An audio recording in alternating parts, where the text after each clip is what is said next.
Hi hello pebbles wears. இப்போ நம்ம பாண்டிச்சேரியில் தாங்க இருக்கிறோம். நல்ல ஒரு சுவையான ஒரு ஹோட்டலை தேடி வந்திருக்கோம். திண்டுக்கல் கெடா கரி விருந்து அப்படின்னு அந்த ஹோட்டல்லாம் வந்திருக்கோம்.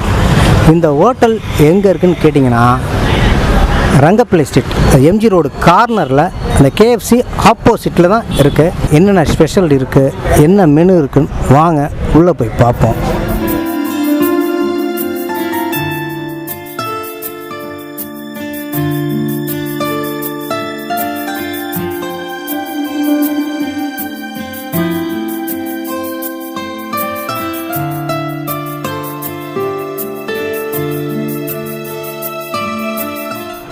இப்போ நம்ம திண்டுக்கல் கெடா கறி விருந்தில் உள்ளே வந்தாச்சு. இப்போ ஆர்டர் என்னான்னு பார்ப்போம். தலவாழை இலையா பெரிய இலையாக வந்திருக்கு. வெரைட்டிஸு கொஞ்சம் ப்ரிப்பேர் பண்ணிட்டு வருதுன்றாங்க. என்னான்னு பார்ப்போம். ஃபஸ்ட்டு சூப்பு கொடுத்துருக்காங்க. இது என்ன சூப்பு சார்? மட்டன் சூப்பா? சரி. அடுத்து என்ன, பிரியாணியா? ரைட்டு. இது வந்து ரத்த பொரியல். ரைட்டு. போட்டி. போட்டி. ஓகே. மீன் குழம்பு, மட்டன் குழம்பு, எக்கு சார். எக்கு அவிச்ச முட்டை கொடுத்துருக்காங்க. ஃபிஷ்ஷு. என்ன ஃபிஷ்னா அது? வஞ்சர மீன். ஓ, வஞ்சர மீன். அது காடை. காடை. Chicken leg piece. Chicken leg piece சூப்பர்ண்ணா. அடுத்து இது என்னதுண்ணா? இது மட்டன். மட்டன். இது மட்டன்னா? Okay right. இது வான்கோழி. தலைக்கறி. தலைக்கறி. Pepper chicken. அடுத்து இது மட்டன், இது சிக்கன். Okay super. இவ்வளோ வெரைட்டிஸ் கொடுத்துருக்காங்க நமக்கு. இனி நம்ம சாப்பிட்றது தான் பாக்கி.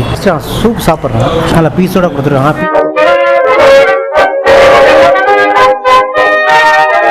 நல்லா பெப்பர் தூக்கலா நல்லா.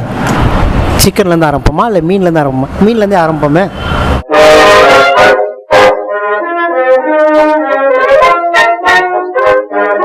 அந்த வஞ்சரமில்ல அந்த மிளகாத்தூள், அது லைட்டாக அந்த காரம்லாம் கரெக்டாக சேர்த்து அதையெல்லாம் பக்குவமாக சேர்த்து கரெக்டாக போட்டிருக்காங்க. செம்மையாக இருக்குங்க. வான்கோழிக்கு டேஸ்ட் பண்ணி பார்ப்போம்.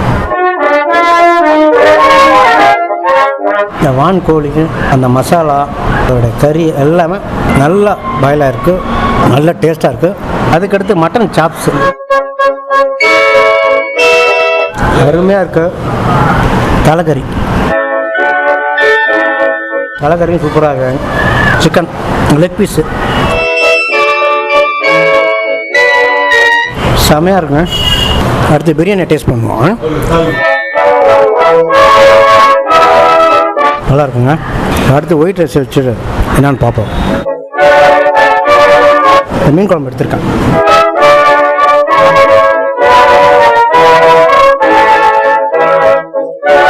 அந்த புளிப்பு சுவையோட செமையாக இருக்குங்க. அடுத்து குடல். இதை லைட்டாக டேஸ்ட் பண்ணி பார்க்குறேன். குடல் நல்லா செம்மையாக இருக்கு. இப்போ நாட்டுக்கோழி குழம்பு, மீன் குழம்பு, போட்டியும் சாப்பிட்டு பார்த்தாச்சு. குடல் குழம்புல கிரேவி மாதிரி வச்சுருக்காங்க, சாப்பிட்டு பார்த்தாச்சு.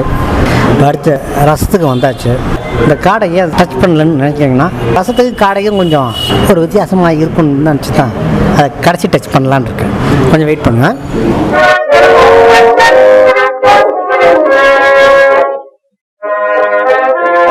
ரசம் கொஞ்சம் புளிப்பாக இருக்குது. அதுக்கு இந்த காடையை வச்சா கரெக்டாக இருக்கும்னு நினைக்கிறேன். அந்த புளிப்பாக இருக்குன்னு சொன்னால ரசத்துக்கு, அதுக்கு எதுவும் காம்பினேஷன் நல்லா தாங்க இருக்குது. தலைக்கறி இருக்குது. அடுத்து தயிருக்கு வந்தாச்சு.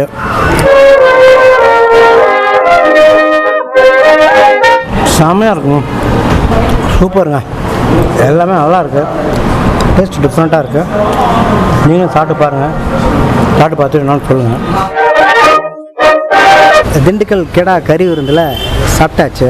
ஃபுட்டு பார்த்திங்கன்னா நல்லாயிருக்கு. பாண்டிச்சேரி வந்தீங்கன்னா அந்த